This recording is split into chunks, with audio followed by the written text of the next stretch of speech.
وهنا الحمام اهوت بعد ما حشيناه يا جماله.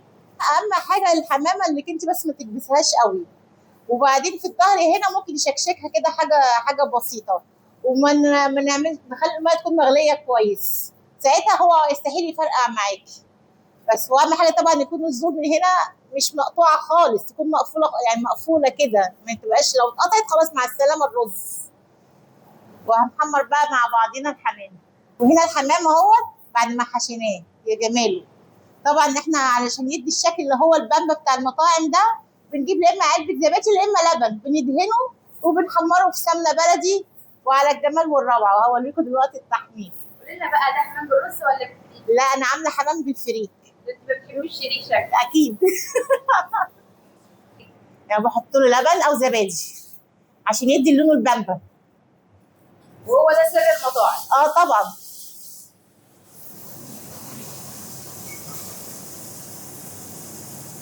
نحمر بقى وهنشوف دلوقتي مع بعض الجمال. يلا بينا.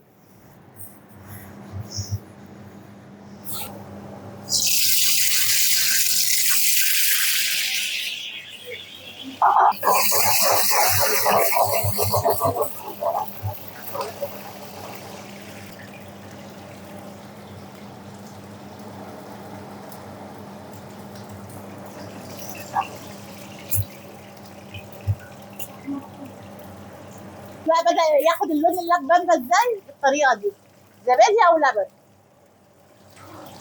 لونه محمر بالطريقه دي. ماشي، ده بقى كده الشكل النهائي.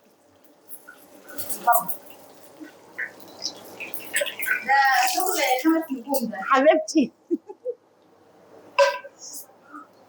شوفي كده. قولي لنا بقى، الاسعار عندك بتبدا من كام يعني؟ والله الاسعار عندي والله بتبدا يعني من 50 جنيه.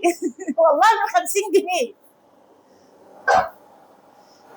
انا بعمل للزبون كل اللي هو عايزه، كل المستويات.